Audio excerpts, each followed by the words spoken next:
Well, hello and welcome to Set Phasers, a highly illogical Star Trek podcast with we, your hosts.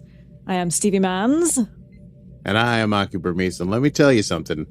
It's highly illogical how much Star Trek we've had of late. Good segue. It is highly illogical. Thank you. I'm not upset about it, but it does mean there's a lot to talk about. I don't know why they put out 2 episodes this past week, but they did. This first one, this just dropped on a Sunday, Stevie. On a Sunday. I know. No one was expecting it. Do we think it was writer strike related?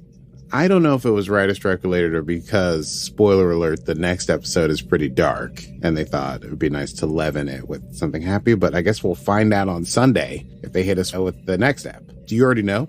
No, I don't know. Oh. But I do know they've announced Star Trek Lower Decks coming out on September 7th. Oh, yeah. We know this. So I wonder if they screwed up the timing and needed to adjust it for some particular reason. There's a part of me that does think it has something to do with the writer strike. That's probably the Occam's razor explanation. It is logical. I think it must have something to do with the promotion and what they're able to do with the actors or not. Well, they're not able to do anything with the actors. Correct. But even like the ready room. Well, those are all recorded, presumably. Oh, maybe they're not. Touché. Oh, this is it. Wait, you don't know how far in advance they are recorded. But the actors, only the directors would be able to talk about the shows because the actors and writers would not be allowed to talk about shows. I don't know. But then what would Will Wheaton... I don't know if he would even be able to host them. No, he's been on the picket line. He did. Yeah. I saw a thing on him with I'm going to call her Beverly Crusher. Gates McFadden. Yes. But that was super interesting. And like Yeah. the points that he made about that, and we can talk about that later, but Right. It was really interesting about how back in the 90s, pre-streaming, they all made a lot of money on residuals. Series were also longer, 20, 25 episodes per season. There was a lot more money for actors, and consequently, the TNG actors have done fairly well. But I think Michelle Hurd, I saw her on the picket line, and she's like, if you're even a series regular, you might make $8,000 an episode, and you might not even qualify for your health insurance. And Right. be on a huge show, which I Exactly. thought was crazy. Anyway, we're not here. Well, it's we're not here to related. talk It's that, adjacent.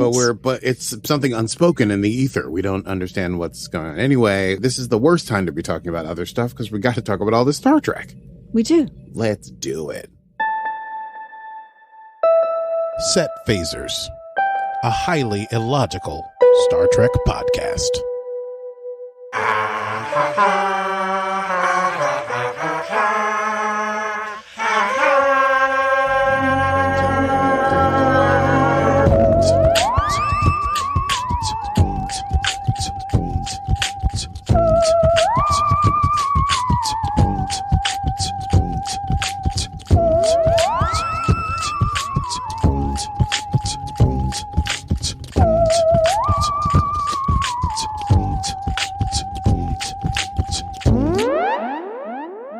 Yeah, hey, you know what? Forgot to tell you what the stardate is. Stardate 427729.4. We're talking about episode 7 of season 2 of Star Trek Strange New Worlds, entitled Those Old Scientists. This is the episode we've all been waiting for. TOS.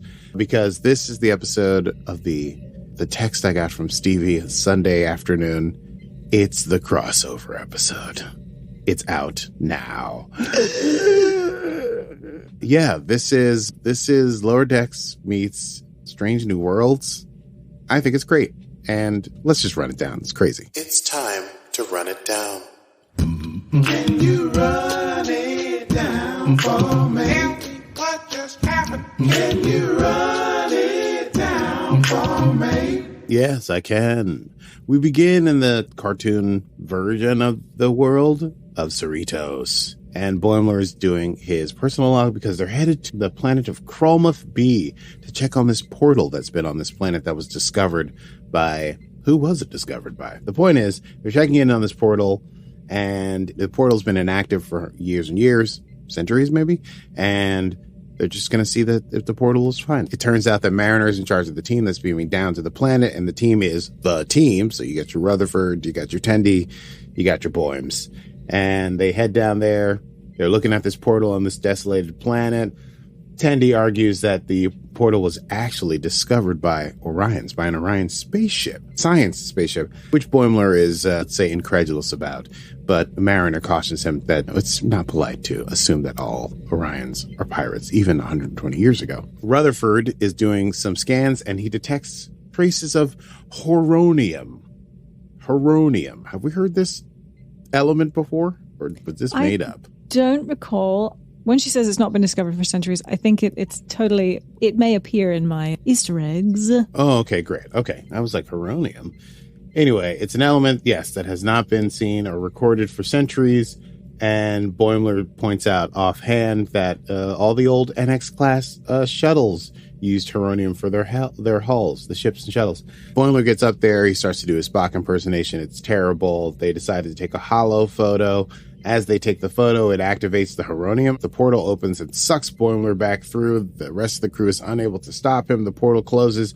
Boimler flies through, lands on the ground to see that he is surveyed by Spock, La'an, and Una. He says they look very lifelike, and then he passes out. And Una says, reporting back to the ship, there may be a problem. Yes, and Boimler, live action. What's his name? Quaid. Jack? No. Yeah, Jack Quaid? Correct. Jack Quaid, son of Morph. I was making it up. Son of Dennis Quaid and Meg Ryan. Oh, that explains his supple good looks. It does explain his good looks, but yet also his quirky... I was going to say, and also his sort of quirky, funny physical comedy thing. Side note, this podcast could have been about rom-coms, but we decided to do Star Trek instead.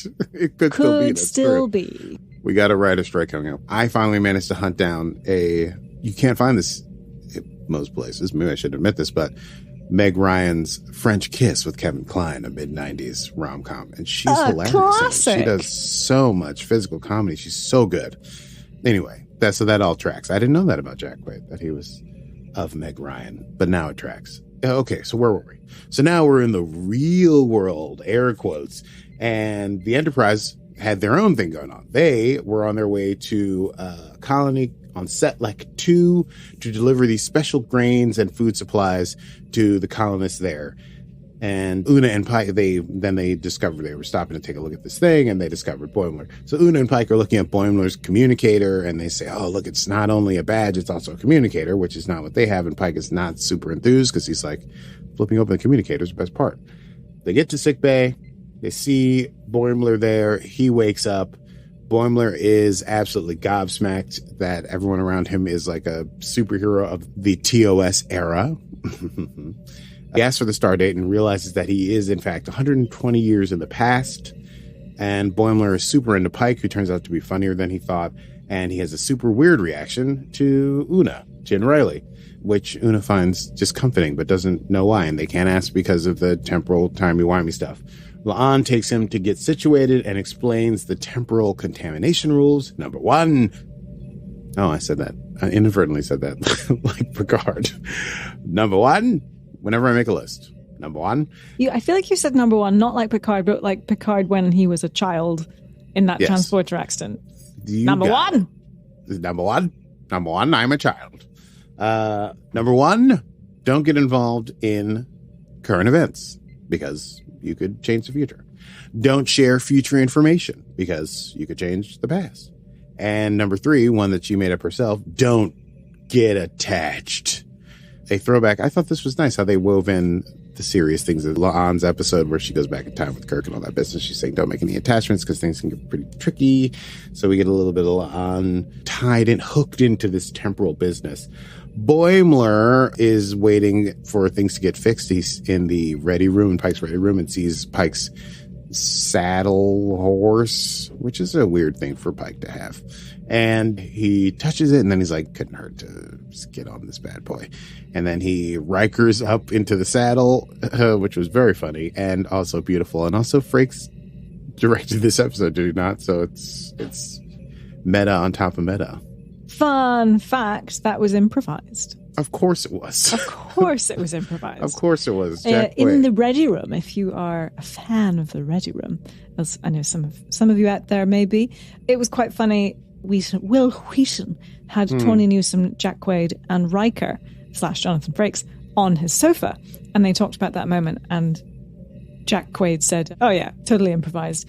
And they talked about the whole episode and the fact that, like, it was all a big swing. Like, moving animated characters into a live action was a big swing. And I think doing that in front of Jonathan Frakes, he said, yeah, that was a big swing, but you had to. Yeah. Come on. This is Boimler this is what the whole episode's about. It's like going back and seeing your heroes in the time that they were in. It was one of them, we'll chat about that. Yeah. He gets in there, he meets Uhura. He mentions that Mariner would freak out if Mariner met Uhura because Uhura is Mariner's favorite. Uhura's like, look, I just need some space to work. And that's when Boimler gets called back to the planet. So they make their first attempt to send Boimler back to his original time. Spock and Mbenga are there taking readings. Boimler mentions dumb luck, and it causes Spock to laugh out loud, which worries Boimler extremely because he thinks perhaps he did something to Spock. Then they are called back because an unidentified ship is entering the system. They go back to the bridge. The Orion science vessel, the Devar, captained by Har Karas. I hope I'm saying that because there's a lot of language to remember for these two eps. And Boimler cautions Pike that, hey, these are peaceful people, and it's from my time, it's not polite to think of all Orions as pirates, so be cool. And so Pike steps back from his sort of like aggressive footing, and they have a brief conversation, and then things seem like they might be okay, but then the Orions beam the portal aboard their ship and take off at warp. And it's all Boimler's fault. Pike goes and admits to Una in private that maybe he made a mistake listening to Boimler, but that he was charmed by the fact that this young ensign was like idealizing him because it makes him feel like maybe his future is not as grim as he thinks it might be, which was an interesting concept. Boimler, meanwhile, is in the crew lounge. He's playing with a pad, and Ortegas and Chapel approach, and they tease him about contaminating the timeline and chronoton radiation. Whoa. Boimler lets slip about Pike's birthday, which apparently no one knew about, but of course he does because it's a holiday. And then it occurs to Ortegas to maybe they throw a surprise party for Pike on his birthday. That would be nice for the captain. At that point, Chapel has to go. Spock arrives at the doors, and as he sees Chapel, he smiles broadly at her.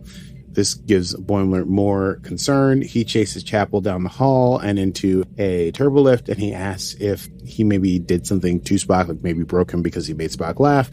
And that's when Chapel reveals that Spock is going through a thing that has been happening since Boimler got here, before Boimler got here, and Boimler's relieved because he's like, oh, okay, so maybe the Spock that I know from history books he's like going through a thing, but he'll go back to his old serious Spocky Vulcan self, which sort of rains on Chapel's parade because their love is young, so young and foolish. And then Boimler excuses himself from the turbolift, realizing that he has ruined everyone's day, and he continues to muck up everything in Boimler fashion. The Enterprise crew is unable to track down the Orions, but Boimler from the future knows how they could track down the Orions, but they don't want to contaminate the timeline. But then Boimler was like, maybe I could do it, and you guys just look away. And then we get a very cartoonish, very much from Lower Decks style of everyone looking the other way, and Boimler just covered in cables around the con, and they're able to chase down the Orions. They meet the Devar spaceship, and they manage to do a trade for the portal for the grain, the special grain that they have in their hull, and they're able to get the portal back. They make a second attempt to send Boimler back to his timeline. This time is with Spock, Pike, and La'an.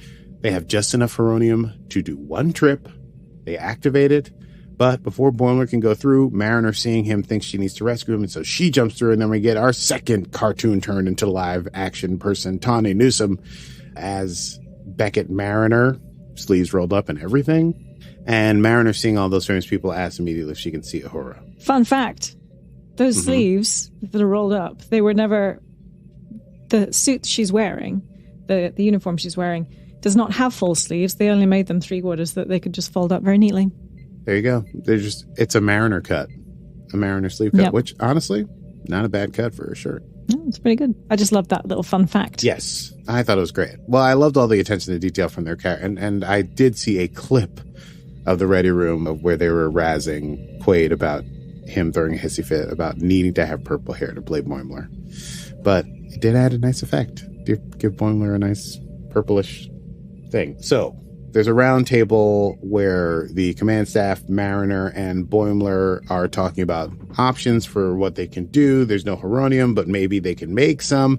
Mariner suggests that they use a matter synthesizer and that Boimler helps Spock and that she can help Uhura with translation because she has some language credits from the Academy, even though she really doesn't have anything that can help Uhura. But it's a chance for them to hang out with their heroes. Also, Mariner is blown away by how hot young Spock is, which, hey, aren't we all? Una corners Mariner in a hallway, which I know technically is not a thing that you can do in a hallway that doesn't have corners, but don't worry about it. That's what I wrote. And she's asking about Boimler's strange behavior, and Mariner lets slip that Boimler has a poster of Una in his bunk, which Una misunderstands to be a prurient sort of thing. And so she says, don't tell me anything more. I don't want to know anything more. And she goes away. They work together. Mariner and Uhura are working together. Uhura is, as usual, trying to work nonstop. She's daunted by the historical legacy that Mariner and Boimler indicate for her. Mariner suggests that they take a break. And so they go down to the lounge, and Mariner makes Orion hurricanes for herself, Ortegas, and Uhura. But Uhura is still working surreptitiously until she is razzed by Ortegas. He finally gives them her pad, but then Ortegas foreshadows her time during the Federation Klingon War, which will become important in the next episode. But Ortegas sees what Uhura was working on and goes, oh, hey, I've seen this before. Someone tried to trade me an ancient Nausicaan Damjat board, and it had these letters on it, which causes Uhura to realize that it's an ancient, thousands of years old Nausicaan dialect. But when they translate it, they find out that it just says time travel device, which, hey, that's cool. Spock and Boimler are working, and Spock confronts Boimler about his conversation with Chapel, and he says even though Boimler may have conceptions about Spock, it would be illogical for him to change his behavior because of what Boimler says, because that would contaminate the timeline, so he might as well continue on the path that he is on, and he just wanted to bring it up. Then they try to make Heronium, and the experiment explodes, and all is lost. Boimler, feeling sad, goes down to engineering to look at the warp core. He has a brief conversation with Pelia, and she inspires him, unwittingly perhaps, to take matters into his own hands. So he sneaks into the shuttle bay and onto a shuttle in order to contact the Orions using the shuttle's independent communications array, thinking he can trade something for the grains so that they can get the grains back for the colonists, so that at least if he's stuck there forever, he won't have caused the colony to fail. But Mariner is already there waiting for him, planning to help, and they think they can't get caught, but they are caught by La'an and are told that Uhura was able to suppress their secret signals. So fortunately that thing did not get out. Mariner and Boims are brought to Pike's quarters for a dressing down. And in the dressing down, it is brought up that Boimler dressed up as Pike for Halloween, which warms Pike's heart a little bit. And they have a conversation about things being ruined and so on and so forth. Pike also says, first thing you can do is stop telling people about my birthday and having this surprise birthday party thing happen, because he doesn't want to do it, because it'll be his first birthday where he's older than his dad was when his dad died. And so he's planning on spending it alone. But Boimler points out, hey, there are people on the ship that when you die are gonna miss you too, which obviously is something that's close to Pike's mind at all times, as he has, 8 years left or something like that. Pike also sees how hard it is. He's like, what if I were sent back to Archer's Enterprise? And this gives Boimler an idea. Ha ha! The big idea. Boimler and Mariner talk to the command crew. Boimler apologizes for having ruined basically everyone's life, but then mentions a trip to the Starship History Museum that he and Mariner took, and they saw the Annex 01, and it has grapplers, and La'an missed that she likes grapplers, and I did realize that La'an and Reed probably would get along. The old hulls were made out of Heronium, as mentioned earlier in the episode, but those old ships are gone. However, the Annex 01, which is the first Enterprise, new ships have a piece of the old ship, and Mariner knows where the piece of the old Annex 01 is on this new Enterprise because she paid attention at the museum. Surprise, surprise. The piece is in the floor in engineering. This upsets Pelia, but they get the piece out of the floor. They manage to turn it into like a Heronium ball, I guess, or whatever. And while they're doing that, the crew of the Enterprise are talking about the crew of the Annex 01, like the crew of the Cerritos talk about the crew of the Enterprise. Very sweet. And mentioning all those characters, which I'm sure you're going to mention in your Easter eggs.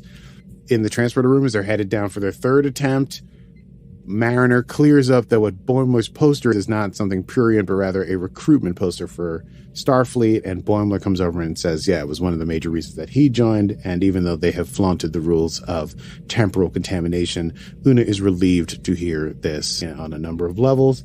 And they get up on the pad to beam down, and Spock wishes young Boimler live long and prosper, which truly takes Boimler's breath away. He is, as they say, chuffed. They encounter Karas et al. On the surface of this planet, and apparently Karas did get that message that they sent out, but Pike is able to negotiate that they're going to send, he tells the story of truly who Mariner and Boimler are, and they're going to send them back in time, and as part of the deal, they can state that the Orion science vessel is the one that actually discovered the portal. Also, Boimler and Mariner mention that one of their crew members is an Orion, a mistress of the winter constellations. That gets Karas's attention. His crew member has the name Tendi, Estrella Tendi. That is Devana Tendi's great grandmother. And appeased by these multiple things, he will allow them to pass. They get the Orion in there. The portal activates. Mariner and Boimler caution Rutherford and Tendi not to save them now that the portal's open once again. They turn around, they say goodbye, and they go right through. Back on the Cerritos in Cartoon Land, Ransom finds Mariner and Boimler relieved in their quarters, and he lets slip that Mariner fought to get that assignment, perhaps just so that Boimler could have a good time with his stupid portal. And the Enterprise got some real Orion Deloc from Karas in the deal, and so they're having actual Orion hurricanes, but it is having some psychotropic effects, which makes them feel like cartoons, perhaps. And here endeth Episode 7 of Season 2 of Star Trek Strange New Worlds, Those Old Scientists. Let's chat about that. I say, darling, let's do a quick chat about that. Yes, let's do. Well, If this wasn't a great episode. it was a great episode. And I remember thinking, how on earth are they going to do that and have it work? How will it not just look super cheesy? Yeah. It just seemed like, oh, let's have a crossover for the sake of it. And in actual fact, I think they used this episode, this crossover, to deal with some canon issues. They did. Yeah, I thought it was very nicely done. I was going to say, I think it was one of the best. A crew goes back in time to another time that is of historical significance episodes of Star Trek. It was one I was like, I don't want this one to end. This could be a movie. There's a DS9 episode that you wouldn't know anything about, but where they go back to the Tribbles, TOS era. This is just me off the top of it. Anyway, I thought this was one of the best ones, and it had a lot of heart. But also I loved we don't mention his name, but that movie about people longing for the past. And then when you get to the past, those people are longing for a past that they want. And I thought that was cool. That Midnight in Paris. Oh. I thought it was cool that the Enterprise crew, about whom Boimler and Mariner have been crazy about, when they get this little piece of the NX-01, they have like legendary feelings about the members of Pike's, oh my God, of Archer's original squad. I noticed no one mentioned water volleyball, whatever the hell Archer was supposed to be into. I really hated that he was into that. You know, that's something I didn't pick up on. Good job. Eagle eyes. Oh. Yeah. It was a very sweet moment. I thought it was so great. Yeah. Because they're all like, God, we're trying to deal with our real life right now. But then they're moving a little piece and like, did you know that this happened, that happened in the NX-07? And then they become super fans. And also Pike mentions it too. I think they mentioned Travis Mayweather and Hoshi Sato. Yes. And yeah, I thought it was They really didn't cute. mention Reed, which I thought really hurt my feelings.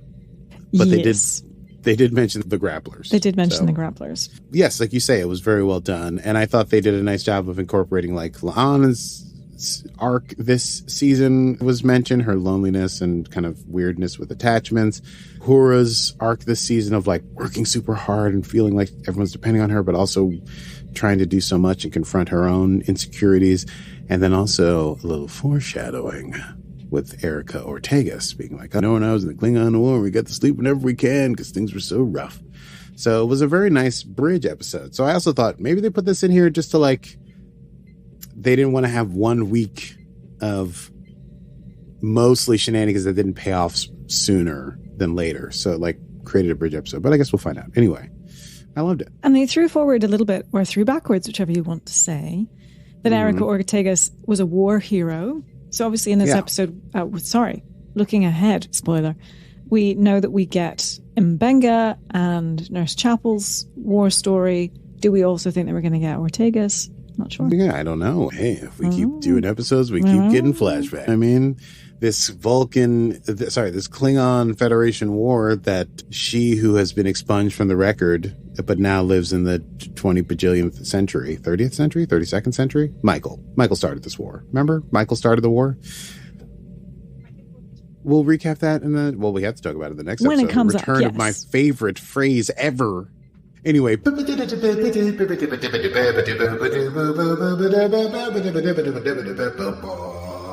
Hello, ladies and gentlemen. Welcome to Zed Phasers. We go immediately now to the Easter egg desk with Stevie Mann. Stevie, how are you today? Okay, I am well. What a treat. What a plethora of Easter eggs. I don't think I've ever had as many Easter eggs in one episode before.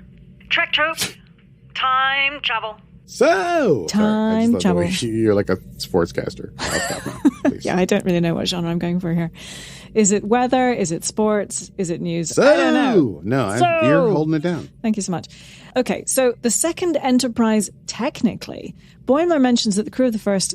when Boimler mentions the crew of the Enterprise, he corrects himself and says, oh, I mean the second Enterprise, technically, referencing the fact that the NX-01 Enterprise was retconned as the original Enterprise in 2001 with the prequel series Enterprise. And this quick joke actually becomes a big plot point later, as we discussed.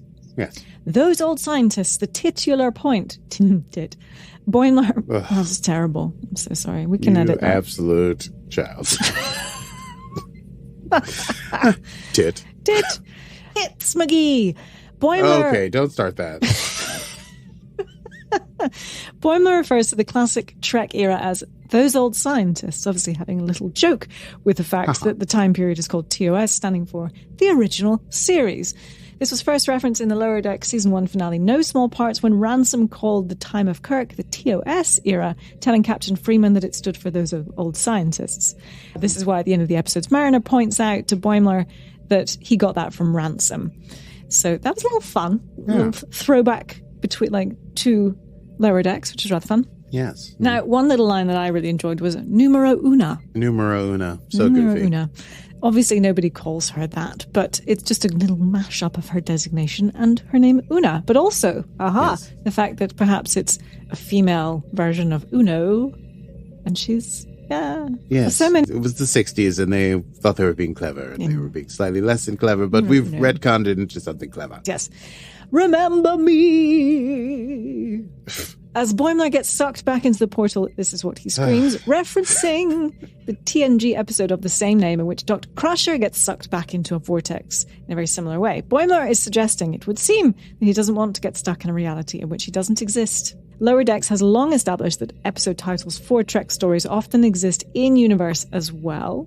The various logs and famous missions often carry the same name in canon as they do in our universe. So it's a nice little... They're just so good, those writers. They deserve more money. So good. And residuals. Mm-hmm. I didn't actually notice this until I watched it back the second time, because I think I just wasn't expecting it. The animated title sequence. Oh, yeah. I almost skipped it. Because I was like, let's get on with the episode. Yeah, intro. And then I was like, wait a second, those lights look animated. It was so great. It was so great. Yeah. And it was almost like, it was Lower Decksy, but it was also a throwback to TOS, the way that series was animated. That's how I saw it first. And then I was like, that looks a little bit more like Lower Decks.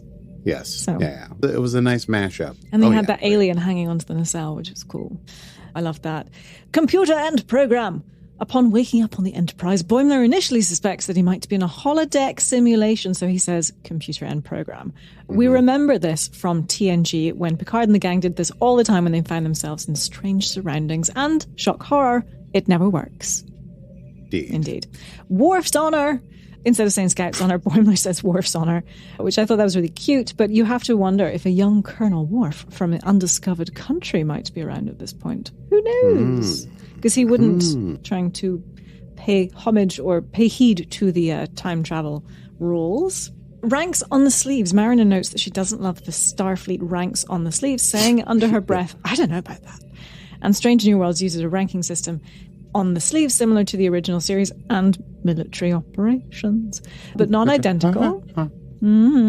And obviously Mariner and Boimler come from the era where ranks are indicated by pips. Yeah. The Boimler walk, I loved that. That was one of my favorite things. The Boimler walk, the Riker over the chair, over the saddle.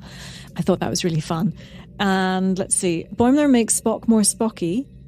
Ditto Mariner and Uhura. Now, I thought this was interesting because he strongly suggests that a more serious Spock is the one that Spock needs to become.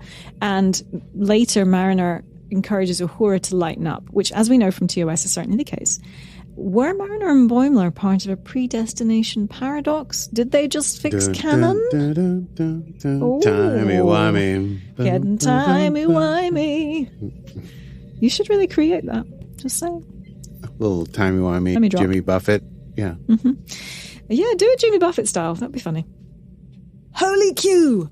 When frightened Boimler yells Holy Q, Mariner scolds him for saying, don't yell Q, they haven't met him yet. They had a kind of Trelane thing going on. This references Q, of course, who doesn't mess with the Federation until the 24th century TNG era. Trelane, a very Q-like alien from the TOS episode, the Squire of Gothos, has long been considered a member of the Q continuum by various Trek comics and novels. Mariner's comment about Trelane feels like the first on-screen confirmation of that connection. Or at least that there's some sort of binding between the Q continuum and Trelane. But who knows? Q got kicked out of the Q continuum. Indeed. Archer's Enterprise, the big denouement of this episode, is all about Boimler's knowledge of the NX-01 Enterprise, which was in service a century before Pike's Enterprise, and saves the day. Indeed. So we mentioned Mayweather, Hoshi Sato. I thought this was really cute. Uhura said she wrote 3 papers on Hoshi at Starfleet Academy. Yeah. Very sweet. No mention of Porthos and his cheese addiction. Indeed. Did you notice the poster? If you have to watch this again, and it's a split second, did you notice the poster at the beginning of the episode where Boimler is closing a closet of his? And he has the Ad Astra Per Aspera poster. You see it at the end, but you also see it at the beginning, which I thought was really cute. Oh, and fun fact, Ransom mentions that Una is the hottest first officer in Starfleet history, and he's really the only person who can say this because the voice of Ransom is Jerry O'Connell, real-life husband of Numero Una herself. Oh, no, I got that. Did you? That was meta on top of meta on top of meta, which I appreciated. Yeah, same. Very confusing. But I loved yes, it was very sweet. The husband and wife across the divide of franchises. So good. Well, okay, that is it from me here on the Lower Decks / Strange New Worlds crossover. It's back to you in the studio. All right, and we go immediately to quotable moments. Quotable moments. The Cerritos has just entered the orbit of Krulthum B, home of the Krulthum B portal, one of my all-time favorite portals. We're taking routine portal readings and making sure the portal area is free of any portal problems. Boimler. Portal, portal, portal, portal. Portal, portal, portal, portal, portal. A portal. Oh, I loved when Mariner says, when they're explaining the plan to Mariner's, they're like, she knows where the Heronium is. She says, surprise. I paid attention while Boimler was distracted by the grappling hooks. And Spock says, it is surprising because normally she does not pay attention. And then goes right back to paying attention to her. It's very funny. Indeed. Oh, by the way, see, the Heronium thing. So Heronium is a relatively newly established substance. This episode retroactively says it dates back to centuries before 2381. Tendi uses the plural of centuries here, and Boimler says Starfleet used Oronium in the original NX class. There must be some sort of reason for that. So, anyway, that was your question earlier. You need a MacGuffin, you got a MacGuffin. What's a MacGuffin? A MacGuffin, too hard to... It's a plot device that moves the plot forward, but has no real... You have no real interaction with it or knowledge of what it is. But it comes from an old TV show. Does it come from the A-Team? Is it the A-Team? I don't think so. I think it's earlier than the A-Team. I forget what show it's from. Okay, I can Google it. Why I think that? I don't know. MacGuffin sounds like an A-Team member. It's not important. You can Google it whenever you want to. But MacGuffin, it's like the suitcase of Pulp Fiction, and everyone's fighting over this thing, and we don't know what the thing is really, or really care.